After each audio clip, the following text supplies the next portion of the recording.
امام علی علیہ السلام کی خدمت میں ایک شخص آ کے کہنے لگا، یا علی، ایسا لگتا ہے گھر سے رزق کے فرشتے لوٹ گئے، تنگ دستی ہی ختم نہیں ہوتی، میں ایسا کیا کروں جس سے میرے رزق کے دروازے کھل جائے؟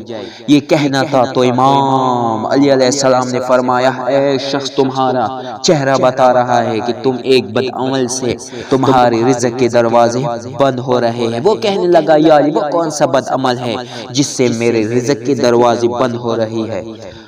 تو امام علی علیہ السلام نے فرمایا، وہ عمل غیبت کرنا ہے۔ یاد رکھنا، جو انسان اللہ کی مخلوق کی غیبت کرتا ہے، دوسرے انسانوں کے نزدیک کسی انسان کی برائی کرتا ہے، تو اللہ کی طرف سے اس کے رزق کے دروازے اس کے لیے بند ہونے لگتی ہے، اور یوں وہ مفلسی، تنگ دستی اور غیبت میں تباہ ہو جاتا ہے۔ اے شخص، تو اپنے آپ کو اس بد عمل سے دور کر دو، اللہ کے فضل و کرم سے تمہارے رزق کے دروازے کھل جائے گی، تمہارے رزق کے دروازے کھل جائے گی۔